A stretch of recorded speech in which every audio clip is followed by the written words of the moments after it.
let's get into it. Hope everyone is having a great month thus far. Want to give you guys a pre-market game plan going into tomorrow. I was going to give a pre-market game plan going into today, and I was like, yeah, that's not fair because the Feds are speaking today, and it may be a crappy day. I didn't take any trades today. I'm assuming a lot of people didn't. Terrible price action, at least for the tech names. A lot going on this week, so I'll give you a pre-market game plan going into pretty much the end of the week. Tomorrow mainly. Be cautious, right? It's Thursday. I taught you these things on our options video. Want to scale down, want to be in the money, right? Thursday, you're closer to expiration. Those contracts move more volatile. So just keep that in mind. You don't got time on your side. All right, let's get into it. So beautiful price action here on SPY. Really nothing for me to look for here on the SPY regarding taking a trade. Just want to see this thing continue higher. In my eyes, today was a good day. We had Fed speak and not a lot happened, right? We didn't have a sell-off, so I guess that's a good thing. But the price action's been really, really good here on the SPY. You can see kind of just been sitting in between 689 and 696, which is normal, right? Let's go down here. You can see we've just been stair stepping higher. After we made all-time highs, around here, consolidation is normal. While we're waiting for our next leg higher here on SPY. So what I would like to see is really a break and retest above 696, turning this resistance into support, looking for our next leg higher. But it's been beautiful price action on the overall market, guys. Beautiful price action. I'm here on Qs. Solid. Like, give me one sec. Yeah, so I broke this down to the Discord. We were live trading yesterday, and as I always say, you got to know the pros and cons to your system. What's the cons to the break and retest? Channels and consolidation. QQQ has not been above 629 since Halloween. Literally since 10/31, since Halloween. We've just been sitting sideways, holding market structure. Definitely holding market structure, moving higher. What happens when we finally break outside of the channel? Like I said, this is our last key level of resistance before we get to the top of the range. That's exactly what happened. That is beautiful. That is textbook. Now, what do I always teach? I want to see this channel turn into support. So here on Qs, it's really still in play. Today was actually a really good day. I'm going to go on the intraday and explain that why it was a good day on the Qs. But what do you notice? We got the breakout displacement on the daily. We still need this retest. So, right, waiting for this retest here on 629.05. I also like that we didn't make a new all-time high. So us pulling back to retest this makes it even better, to be honest. Now, why was it a great day on Qs? Like I said, the price action has been just phenomenal on the overall market itself. Can't make this up. Actually, I'll break this down. So what do you notice here? I always teach this. This is why I only trade with the higher time frame. So what do you notice here on the Qs? We open up at the top of the range. That's a very big gap. This is the previous day high. We open up at the top of the range. So some people may come in and say, okay, right, we're heavy on the downside this morning. But how do I look at this? We're just filling the gap. We're just filling the gap. Guys, this is not a coincidence that we ended up gapping up.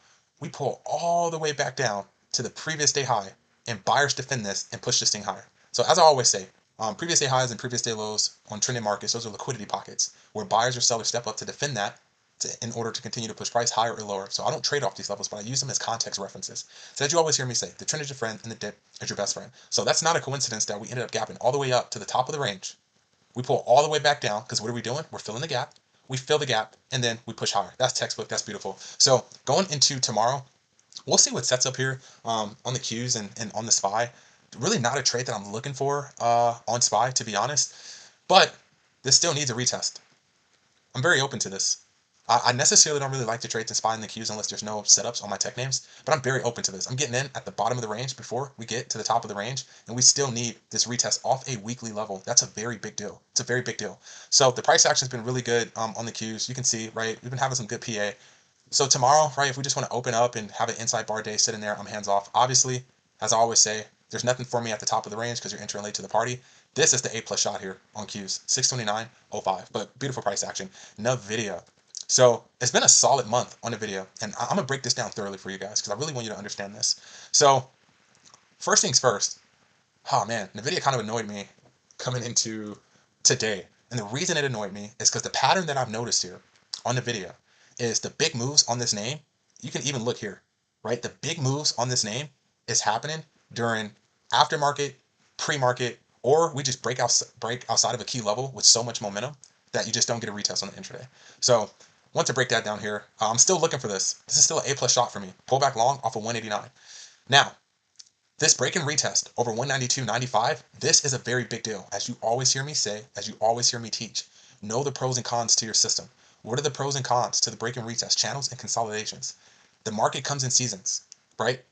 right now, and I'm gonna go to this chart, my weekly levels. I'm gonna go out here, zoom out here. Actually, let me go to a new chart for you. Give me one sec.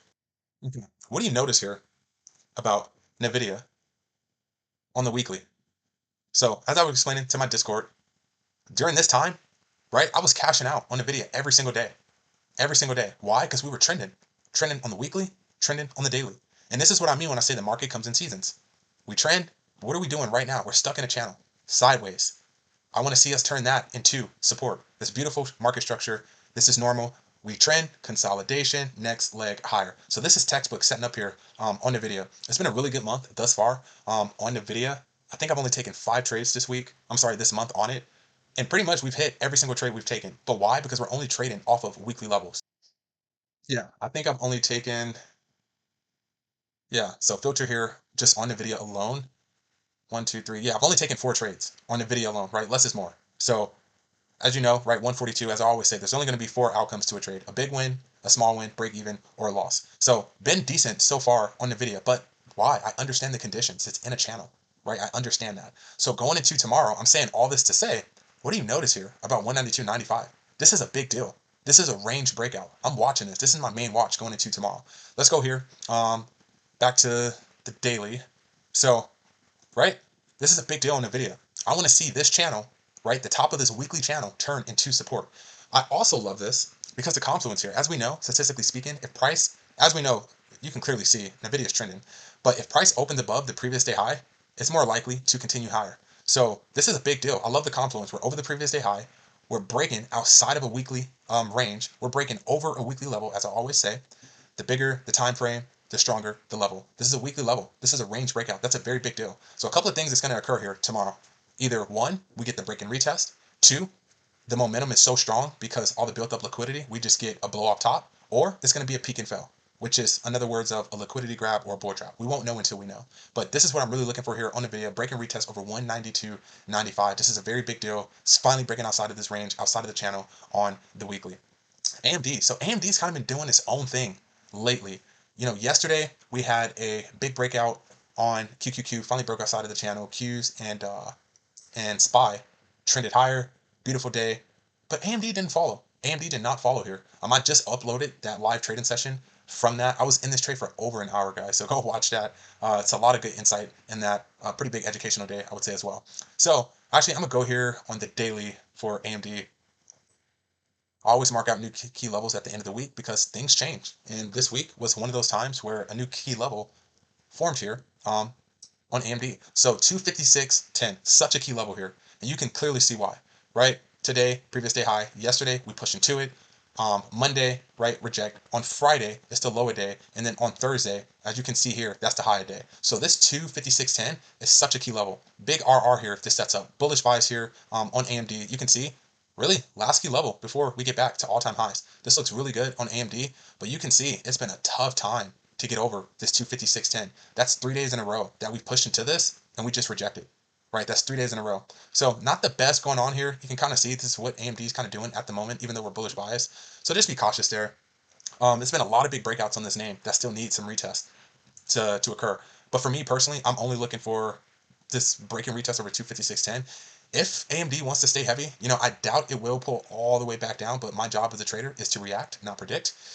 Hey, I love it, right? I want to get in a trade down here before we get up here. So I'll be looking for a pullback long off of 242.80, but I doubt that is set up. But I'm definitely looking for this. This is a big deal. It's been sellers really defending this 256.10.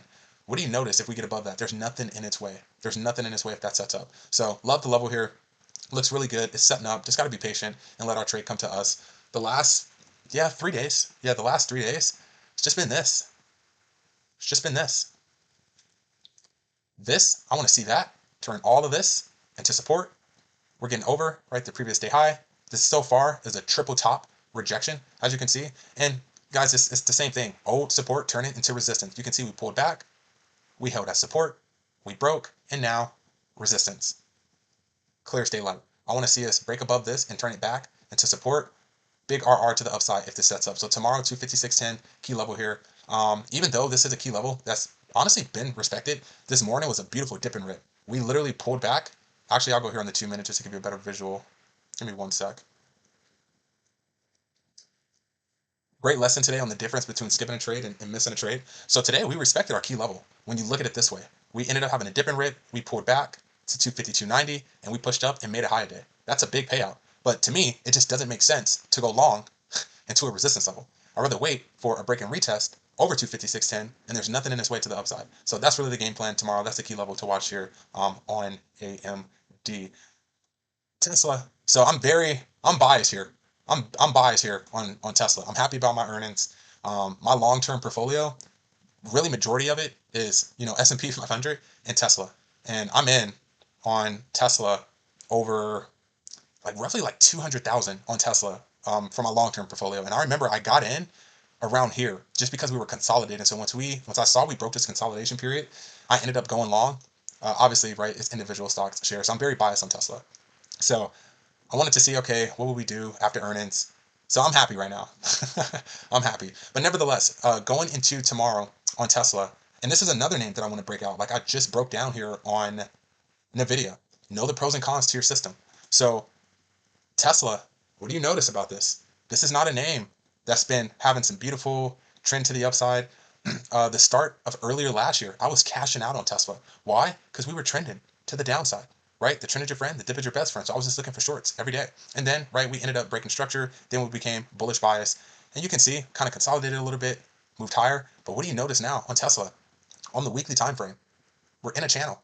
Understand market conditions. Understand that. So that being said, been very conservative here on Tesla as well. And what do you notice about majority of my key levels? They're all weekly levels, right? The higher the time frame, the stronger the level. I'm only taking high probability shots. That's it. That's all. So I don't care to take a trade off a daily level when we're consolidating. If we get a break and retest over a weekly level, that's a key pivot point in the market. So I understand that, right? I'm taking what the market gives me. Right now, if it's base hits or follow through, sure. But lately, it's kind of been base hits to each their own. But why? It's stuck in a channel. So I haven't traded Tesla at all this week, obviously, because it has earnings. So this is a big deal. I'm looking for this tomorrow. A break and retest over 440. We'll see with how this looks during the pre-market, obviously, because clearly we just saw earnings come out, or a break and retest over 453.55. I'm bullish bias. I'm only looking for long entries here on Tesla. If we get over 440, I love it. What do you notice about really the last 3 days? Haven't done anything. We've just been sitting sideways. This is a big deal. So 440 is my key level going into tomorrow. And then if we want to stay really strong, break and retest over 453.55. Something that I teach, right? My Discord is we are risk managers before traders. So keep in mind, I taught this before, right? On Thursdays and Fridays, especially on a name like Tesla, those contracts can move like zero DTEs. Be very cautious tomorrow. Don't be so eager to wag your tail. Keep in mind, right? The IV is going to be elevated. We just had earnings. You may have to wait 30, 40 minutes, who knows, until that IV comes down. So know the difference between skipping a trade, missing a trade, and, right, everyone's going to be looking at Tesla tomorrow. Everyone, because it's after earnings. So you can expect that IV to be elevated. So if nothing steps up for me, like I always say, I can always sit on my hands and do absolutely nothing here on Tesla. It's a Thursday. Be very careful. Be very, very careful. So yeah, tomorrow, if we're over 440, that looks really good here on Tesla.